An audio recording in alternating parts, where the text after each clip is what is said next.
Boots scraped hardpan. Silas Vance's thumb caught the rusted gate chain. He felt the heavy Winchester against his ribs, the stock worn smooth by years of watching the ridge.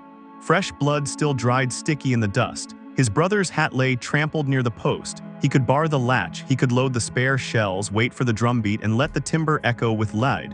Instead, his calloused fingers slid the iron hook free. The heavy wood swung inward with a low groan. He stepped back into the porch shadow, leaving the corral wide open. Cold wind swept through, carrying pine ash and old smoke. A closed gate promised safety but invited war. An open one left his herd, his land, and his own skin bare to the blade. Could an unlatched gate truly earn him peace, or would it leave his stallions stolen and his name forgotten? His breath plumed white. He waited for the first hoof to break the dark. His boots sank into the crushed shale, each step kicking up a fine gray powder that coated his pant legs and stung his eyes. He kept his weight forward, knees slightly bent, reading the fractured earth the way he had learned to read water levels back in the dry summers of his youth. The ridge offered no cover, only the sharp scent of crushed juniper and the distant rattle of a loose wire strand snapping against a dry post. He traced the broken fence line, fingers brushing the splintered cedar where the top wire had been cut clean through. The metal end curled back like a dead vine. This was no stray cattle breach.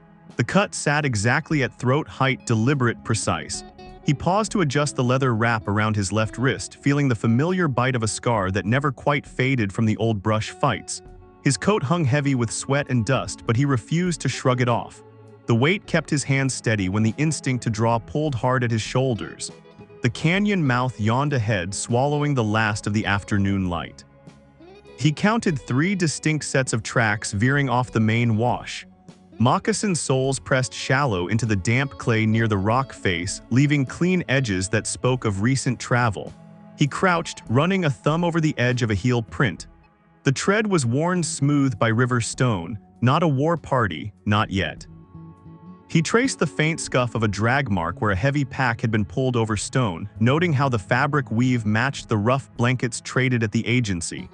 The realization settled cold in his chest. A sudden gust died, leaving the air dead still. Then came the sharp crack of a dry limb splitting under tension. Silas froze. His breath caught in his throat as a single silver buckle caught the fading light, half buried beneath a scatter of loose shale. He pulled it free. The metal was cold, stamped with a coiled snake pattern he recognized from the trading posts downriver. A bridal piece. It meant they had been here. It meant they were watching the ridge. He slipped the cold iron into his pocket and stood, feeling the sudden shift from tracking to being tracked. The woods offered no answers, only a heavier silence that demanded a response. He pressed forward, leaving the hardpan for the needle-strewn pines where shadows stretched long and thin across the roots. Every rustle in the underbrush pulled his hand toward an empty holster, though the heavy rifle still sat cooling on his porch rail miles behind him. The silence pressed against his ears like deep water. The terrain grew steeper, forcing him to brace against granite outcrops to keep his footing. His boots slipped on loose scree, the sound echoing too loudly in the narrowing draw. He adjusted his stance, moving with deliberate quiet. The temperature dropped fast as the sun vanished behind the ridge. Frost pulled from the damp soil, biting through the thin rubber of his boot soles. He counted his breathing, forcing each inhale to match his stride. The pines grew denser, their branches scraping against his shoulders and leaving fresh scratches. The path narrowed until the trees closed overhead, weaving a tight canopy that choked the remaining daylight. He could smell wood smoke now, faint but undeniable, curling through the pine needles and clinging to the damp air. It carried no threat of torches or burning timber, just a low bank of coals left to smolder in a sheltered hollow. He stepped carefully over a fallen log, his eyes scanning the shadows for the telltale glint of a rifle barrel. None appeared. The absence felt heavier than a drawn trigger. He reached into his coat and pulled a small tin of chewing tobacco, rolling it between his palms to steady his pulse. The damp air carried the metallic tang of coming snow. The habit anchored him, keeping his mind sharp and his hands from trembling. He kept his gaze fixed on the narrow trail ahead, refusing to let the silence pull his focus downward. Footsteps crunched on gravel behind him. He turned slowly to find Marshal Thaddeus Croft standing at the tree line, breath pluming white in the chill. A sawed-off shotgun rested easy across his forearms. "You're walking straight into a knife, Silas," the marshal said, voice low and gravelly against the wind. "They'll read an open door as weakness," Croft warned, shifting his weight as leather creaked under his coat. "They'll take what's left of your stock and put a bullet in your back." Silas met the older man's gaze, feeling the weight of the warning settle like stone. The cold air bit through his coat. "I only want peace," Silas said. His voice carried no tremor, just a flat certainty that cut through the gathering dusk. The words left his mouth like a vow carved into bedrock, impossible to take back. He turned away from the trailhead and kept walking. He did not reach for a weapon he refused to carry. He did not look back to see if the older man lowered his shotgun or raised it. The canyon swallowed him whole as he crossed the final ridge line, stepping onto the ancestral ground where treaties were written in blood and broken by drought. The first true test would not come from the dark ahead, but from the quiet resolve required to meet it unarmed. Marshal Croft's shadow fell long across the shale. The older man did not lower his weapon. He stepped onto the hard trail, boots grinding slow and deliberate against the stone. "You walk out there with empty hands, Silas," Croft said, his voice cutting through the thin mountain air. "They won't see peace. They'll see a fool begging for his own hanging." The words hung heavy, stripped of malice, but packed with the hard-earned weight of 20 years tracking border raids. Silas kept his shoulders square against the biting wind. He felt the familiar pull of the old leather strap across his chest where a holster used to hang. The absence of the iron pressed cold against his ribs, a constant reminder of the line he had already crossed. He nodded once, slow and deliberate, letting the silence stretch until the only sound was the rustle of dry pine needles skittering over rock. He stepped forward. The trail dropped sharply into the arroyo, pulling him away from the ridge and into the deepening shadows. The ground turned to loose scree, forcing him to pick his footing with careful precision. Each step kicked up a cloud of fine gray dust that coated his tongue and tasted of crushed limestone. He kept his hands open at his sides, fingers slightly curled, refusing to let the habit of reaching for a weapon creep back into his posture. The canyon walls closed in, steep and slick with frost, echoing every scuff of his boot like a whispered warning. He paused at a bend in the wash, tracing a fresh set of boot prints pressed deep into the damp clay. The tread was wide, the leather worn thin at the heel, leaving a clear trail heading west. He followed it, moving past a stand of brittle cottonwood branches that scraped against his coat like dry bones. A sudden gust died, the air went dead still. Then a sharp crack echoed off the stone, a dead branch snapping under unseen weight. Silas froze, his breath plumed white in the sudden chill. He turned slowly, scanning the jagged ridgeline above. Nothing moved, only the faint shimmer of heat lingering in the rock face. He exhaled, forcing his muscles to uncoil and pressed onward. The trail narrowed, forcing him to squeeze past a narrow cleft in the granite where the stone still held the day's warmth against his back. He kept his gaze fixed on the broken earth ahead, reading the shifting patterns of kicked dirt and scattered ash. The wind carried a new scent now, sharp and metallic, promising rain that had not yet broken. He adjusted the collar of his coat, feeling the rough wool bite into his neck as he climbed over a fallen log heavy with lichen. Every rustle in the dry brush pulled his attention downward, forcing him to weigh his steps against the silence. The path dropped again, opening into a wider basin where the pines gave way to tangled mesquite and thorny acacia. He stopped at the edge, listening to the steady drip of moisture gathering on broad leaves. The ground grew soft, swallowing his boots with a quiet squelch. He knelt, brushing aside a layer of wet pine needles to expose the hard earth beneath.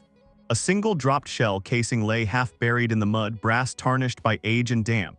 It sat beside a clear moccasin print, the leather sole stitched with a faded red thread he recognized from the agency ledgers. The discovery settled heavy in his chest. This was not a war path. It was a hunting trail, worn smooth by generations moving with the seasons. He stood slowly, feeling the damp chill seep through his knees. The realization shifted the air around him, turning fear into something quieter, something that demanded patience instead of steel. He stepped over a low stone wall, leaving the sheltered basin for a steeper incline where the wind whipped through the scrub. The temperature dropped fast, pulling the moisture from his breath and leaving his lips cracked and dry. He pulled a folded cloth from his pocket, wiping the grit from his eyes before pushing deeper into the draw. The ground grew uneven, littered with sharp shale that bit through his thin soles. He adjusted his stride, moving slower now, letting the rhythm of the canyon settle into his bones. A distant sound reached him through the thinning air, a low, rhythmic thumping that vibrated in his chest. Drumbeats, faint but steady. He climbed over a ridge of loose rock, keeping his weight low and centered. The sound grew clearer, echoing off the narrow walls like a heartbeat trapped in stone. He followed it, moving past a stand of juniper twisted by years of harsh wind. The branches snagged his coat, leaving fresh tears in the heavy wool. He did not stop. He pressed forward, feeling the vibration of the rhythm travel up through the soles of his boots. The path leveled out, opening into a wide flat where the grass grew tall and pale in the fading light. He stopped at the tree line, scanning the open ground. 3 shadows detached from the rock face.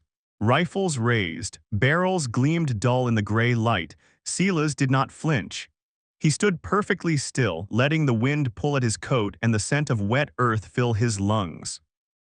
The lead figure stepped forward, his face shadowed by a wide-brimmed hat pulled low. He did not speak.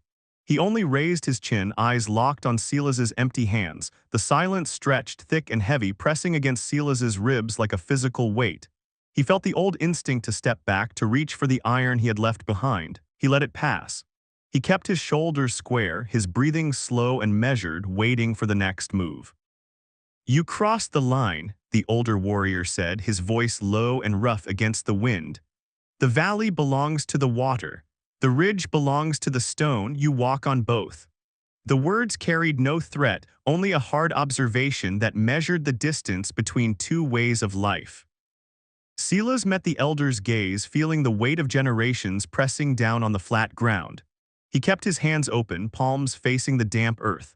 "I only want peace," Silas said. The words left his mouth quiet but firm, carrying no plea and no challenge. The elder's hand tightened on the rifle stock, knuckles whitening in the cold. He did not lower the weapon. He only stepped aside, clearing a narrow path toward a low stone shelter where smoke curled thin into the sky. A sudden wind shear ripped through the draw. The firelight guttered violently. Sparks flew upward, hissing against the damp bark of the nearest pines. Silas stepped back, boots sliding on wet grass as the temperature plummeted. The camp fell into immediate motion. Riders moved without a sound, securing loose gear and pulling canvas flaps tight against the coming storm. Silas watched the coordinated silence, noting how quickly fear gave way to routine. He kept his ground, letting the wind tear at his collar and the rain begin to fall in heavy, isolated drops. He moved forward, his boots sinking into the soft mud. The ground sloped gently downward, leading him past the watchful figures and into the heart of the camp. Tents woven from cured hide and heavy wool sat scattered along the dry creek bed, their edges weighted by smooth river stones. A fire crackled low in a central ring, casting long shadows that danced against the rock walls. He kept his pace steady, refusing to hurry, refusing to look away from the faces that watched him pass. The air grew warmer near the flames, carrying the heavy scent of roasted corn and burning cedar. He stopped at the edge of the clearing, letting the heat wash over his chilled hands. A young rider approached from the far side of the fire, leading a dappled mare with a broken lead rope. The horse moved stiffly, favoring its left foreleg, its coat matted with dried mud and burrs. The rider did not speak. He simply dropped the rope and stepped back, leaving the animal standing in the center of the ring. Silas recognized the mare. It was one of his own, stolen 3 days prior from the high pasture. He stepped closer, reaching out slowly, letting the horse catch his scent before resting his hand on its damp neck. The animal shivered but did not pull away. The warmth of its flank grounded him, pulling his focus from the rifles to the quiet exchange happening in the firelight. He traced the rough edge of the broken rope, feeling the frayed fibers that spoke of a desperate cut. This was not a raid, it was a retreat. The realization settled heavy in his chest, shifting the weight of the encounter from confrontation to something far more complicated.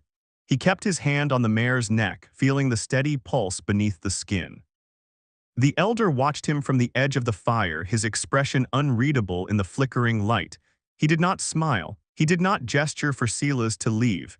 He only sat on a low log, folding his hands over his knees, waiting for the rain to finally break. The first drop hit Silas's shoulder, cold and heavy. Then another. The sky darkened fast, pulling the remaining daylight into a bruised purple haze. He felt the temperature drop again, sharp and sudden, pulling the moisture from his coat and leaving his skin damp against the wool. He stood beside the mare, letting the rain soak into his hair and run down his collar. The camp fell quiet, save for the steady drumming on stretched canvas and the soft hiss of fire meeting wet ash. He did not move toward the shelter. He did not seek cover. He stood his ground, letting the storm wash over him, feeling the weight of the choice he had made settle into his bones. The ridge behind him held no comfort. The canyon ahead offered no guarantees. He only stood in the open, waiting for the dark to settle over the firelight. A soft thud echoed near his boots. He looked down to see a small leather pouch resting in the mud, its drawstring tied tight with braided horsehair. He crouched slowly, picking it up with careful fingers. The leather was old, polished smooth by years of handling, and heavy with dried herbs and crushed salt. He untied the knot, tipping the contents onto his palm. Coarse grains spilled out, mixed with fragments of polished obsidian and a single braided feather. The elder finally spoke from the shadows, his voice barely rising above the rain. For the winter, the high ground runs thin. The offering carried no debt, only a quiet acknowledgement of shared survival. Silas closed his fingers over the stones, feeling their rough edges press into his skin. He nodded once, placing the pouch carefully inside his coat. He did not thank the elder. He only turned back toward the mare, feeling the storm pull harder against his shoulders. The dappled horse shifted its weight, stepping closer until its damp muzzle rested against his chest. Silas rested his forehead against the animal's neck, listening to the steady rhythm of its breathing. The campfires burned lower now, the flames shrinking to glowing embers that pulsed in the heavy dark. He felt the cold seep into his boots, pulling at his ankles and stiffening his knees. He did not move toward the dry shelter. He did not ask for a place by the fire. He stood in the open rain, letting the water run down his face and pool in his collar. The elder rose slowly from his log, his silhouette cutting a clean line against the fading embers. He walked to the edge of the clearing, pausing just long enough to meet Silas's eyes before turning toward the northern ridge. The path behind him remained open. The storm showed no sign of breaking. Silas stayed rooted in the mud, waiting for the next sound to tell him whether he had crossed a boundary or simply found a place to stand. If you rode with me this far, you felt the storm's chill and watched Silas leave his rifle behind. He traded iron for open ground, standing alone in the rain while the canyon held its breath. But the quiet won't last. War Chief Kalen waits beyond the pines, and the town militia rides hard for the ridge. When empty hands meet loaded steel, one wrong word will break this valley forever. If this trail keeps your boots planted, tap like, subscribe for the next chapter, and comment exactly where you're watching from. I track every voice in these canyons, so I know how far the story travels. Now step back into the dark. The first step down the canyon floor carried the weight of a promise he had not made aloud, binding him to a line he would now have to draw alone. The damp earth yielded under his boots, sucking at the leather with every deliberate stride. He kept his palms open, fingers spread wide, letting the chill air bite the exposed skin. War Chief Kalen stepped forward from the tree line, his boots leaving clean prints in the wet moss. The elder's face was carved by wind and sun, deep lines tracing the jaw and crossing the brow. He stopped 3 paces from Silas, eyes dropping to the empty hands before lifting back to meet his gaze. The silence stretched, thick and heavy, broken only by the steady drip of condensation falling from pine needles.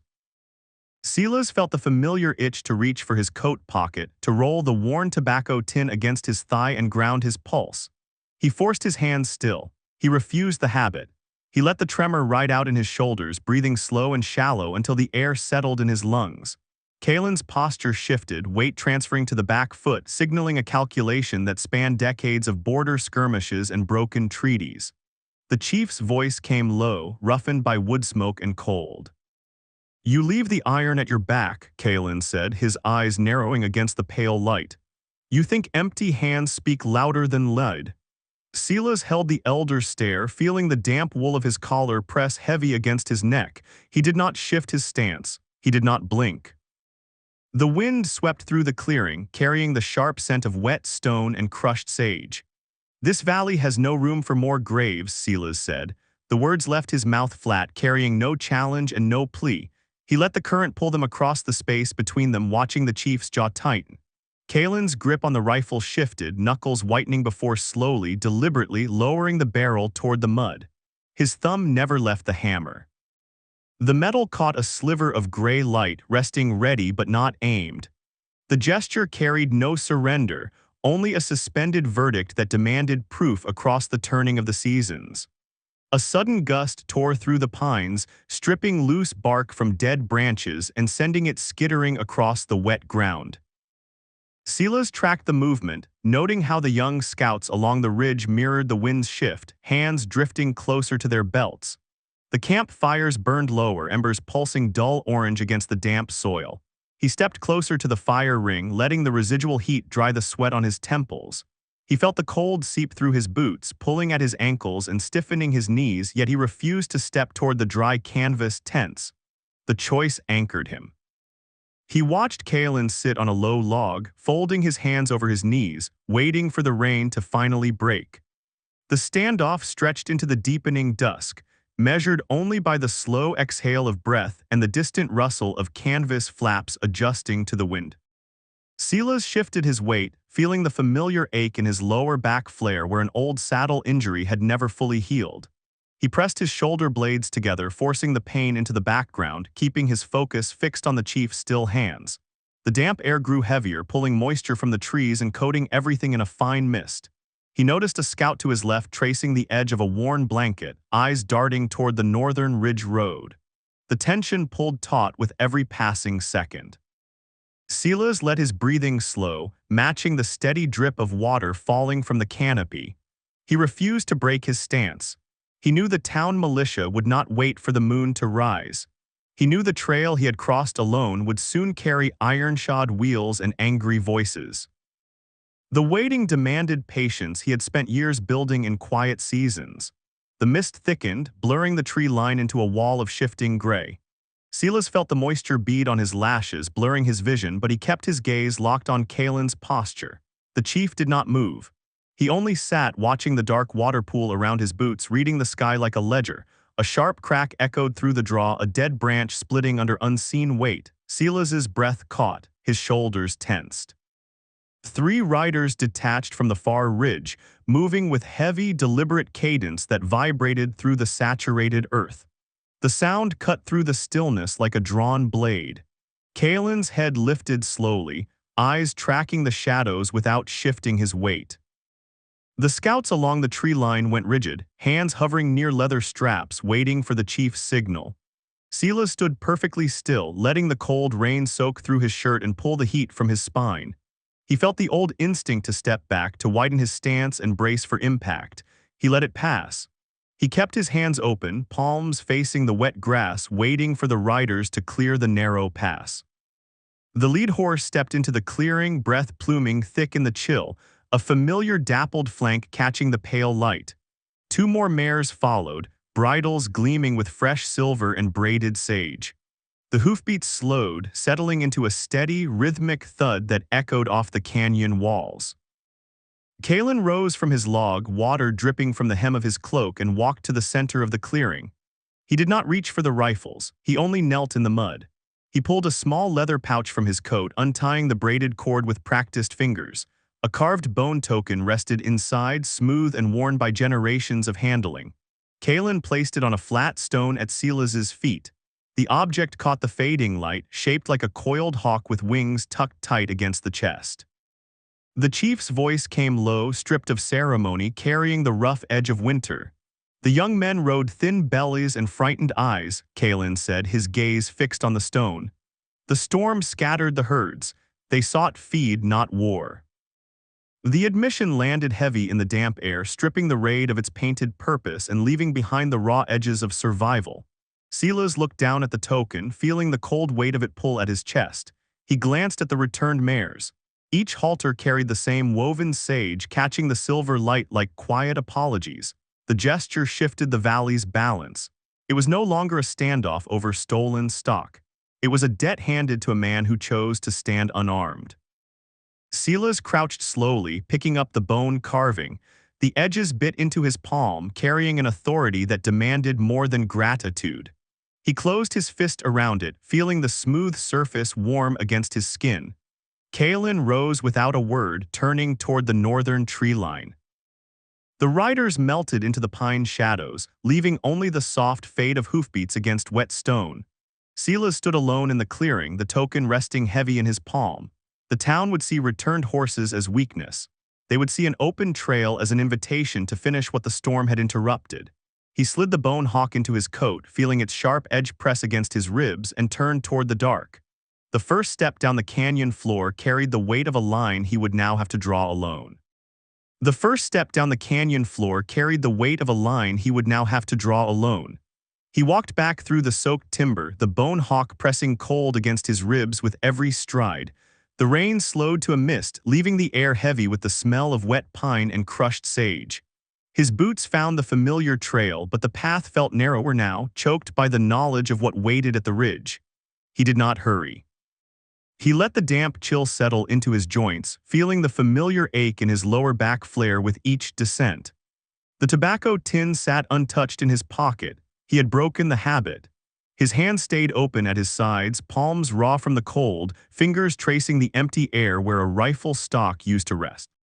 The ranch gate loomed ahead, still unlatched, the iron hook resting against the weathered post. He stepped through the threshold, his eyes sweeping the corral. Empty. The dust held only the tracks of his own boots and the deep ruts of a wagon that would not wait for morning. He walked to the porch, picking up the Winchester from the rail.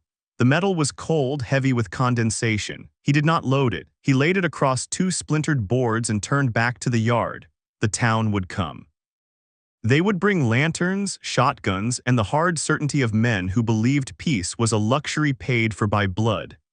He picked up a heavy iron pry bar from the woodpile, feeling its weight settle into his grip, and walked to the center of the driveway. He drove the bar into the hardpan, anchoring a wide leather rope he had dragged from the barn. The line stretched across the trail, low and taut, a boundary drawn in leather and iron. The eastern sky began to lighten, bleeding pale gray into the bruised clouds. Hoofbeats approached, not the steady rhythm of scouts. The sharp, uneven cadence of town horses, spooked and driven hard. Silas stepped to the edge of the porch, his boots planting firm on the rotting wood. He watched the treeline fracture as shadows detached from the pines. 6 riders emerged, dust coating their dusters, faces tight beneath wide-brimmed hats. Marshal Croft rode at the front, his shotgun broken over his saddle horn, eyes locked on the leather rope stretching across the dirt. The riders fanned out, leather creaking, horses stamping the hard ground. Silas did not move. He kept his weight centered, feeling the wind pull at his damp coat. Croft pulled his mount to a halt 3 yards from the rope. The horse snorted, blowing a cloud of steam into the chill air.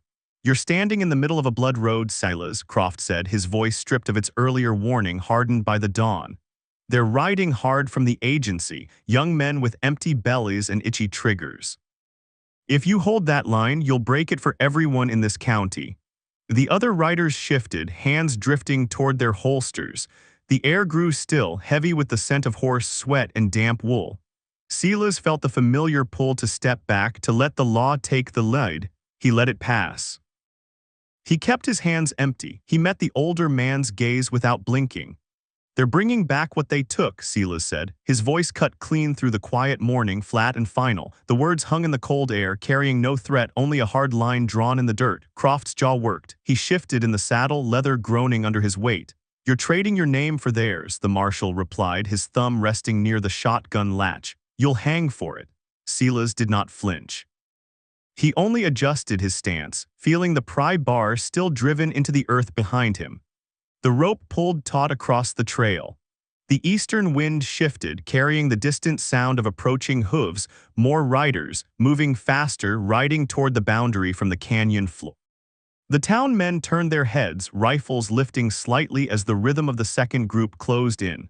Silas stepped forward until his boots brushed the leather rope. He placed his hands on his hips, exposing his chest to both sides. He did not reach for iron. He only stood his ground, letting the two forces converge on the narrow stretch of hardpan. A sudden gust dropped dead. The birds fell silent. Then came the sharp snap of a dry branch breaking under heavy weight. Silas's shoulders tensed. 6 canyon riders crested the rise, moving slow now, their horses tired but steady. They wore no war paint, only worn blankets and heavy cloaks pulled tight against the morning chill. War Chief Kalen rode at the front, his face carved by wind and frost, eyes scanning the town men before settling on Silas. The chief raised one hand, palm open. The riders behind him pulled their mounts to a halt, boots finding solid ground. No weapons were drawn. The silence stretched, thick and brittle, broken only by the heavy breathing of tired horses and the rustle of dry grass. Croft's shotgun remained broken across his saddle. He did not lower it. He did not raise it. He only watched Silas, waiting for the first move. Kalen dismounted slowly, his boots pressing into the dirt. He walked to the center of the road, stopping just beyond the leather rope. He did not speak to the marshal. He only looked at Silas, eyes tracking the empty hands, the damp coat, the pry bar still anchored in the hardpan behind him. The chief reached into his cloak and pulled a heavy wool blanket folded tight and stained with travel. He held it out. Silas stepped forward, crossing the rope. He took the blanket, feeling its rough weight settle into his arms. It carried the scent of wood smoke and crushed pine. Kalen nodded once, a slow, deliberate motion that carried no submission, only acknowledgement. He turned back to his riders, signaling them to hold the line. The tension shifted, heavy and irreversible, pulling the valley into a new shape. Croft finally broke his stare. He snapped the shotgun open, letting it hang loose across his chest. "You're a fool," the marshal said, his voice quiet, stripped of anger, carrying only the weight of a man watching a bridge burn. "But you're standing on your own ground." He wheeled his horse, leather creaking, and signaled the town riders back toward the ridge. Hooves turned on gravel, dust kicked up in the pale morning light. Silas watched them ride away, feeling the cold wind pull at his coat. He did not celebrate. He only turned back toward the ranch house, the heavy wool blanket draped over his arm, the bone hawk still pressing against his ribs. The gate remained unlatched. The trail remained open. The valley held its breath. Days bled into weeks, measured by the slow turn of seasons and the quiet shift of routine. The ranch fence stayed low, held together by braided wire and weathered posts that bowed but did not break. Travelers passing through noted the open corral, the dust tracks that crossed the boundary without hesitation, the lack of warning signs nailed to the cottonwoods. Silas worked the land with the same quiet focus, mending harnesses, checking water lines, letting the wind carry the scent of distant rain. He did not load the Winchester. He left it on the porch rail, gathering rust at the trigger guard, a heavy reminder of a line he refused to cross. The bone hawk sat on the windowsill, catching the morning light, its carved wings pointing toward the canyon. Kalen's riders passed through the valley without alarm, their horses grazing the high pasture while young men learned to read the weather instead of the wind. The town militia kept their distance, watching from the ridge but never crossing the leather rope that still lay faded across the driveway. Trade resumed quietly, measured in salt, wool, and careful words exchanged at the property line. The valley did not heal overnight. It adjusted.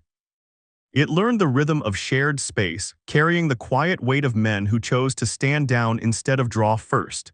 Silas walked the fence line each evening, boots tracing the same worn path, hands resting empty at his sides. The tobacco tin remained untouched in his pocket. He had no need for the habit. The wind carried the sound of grazing hooves, steady and unhurried, echoing off the ridge where the pines grew thick and dark. He stopped at the gate, resting his hand on the rusted iron hook, feeling the cold metal bite into his palm. He left it unlatched. The silver moon climbed high, casting long shadows across the hardpan, illuminating the quiet trail where two roads met without blood. He stepped back onto the porch, letting the night settle over the valley, listening to the steady rhythm of life that refused to end in silence. If this quiet exchange between honor and fear has kept your focus close, Consider subscribing for more stories where the frontier's true battles are fought without drawing steel. Leave a comment below on the choices you'd make when the gate stays open, and let the silence linger before the next ride begins.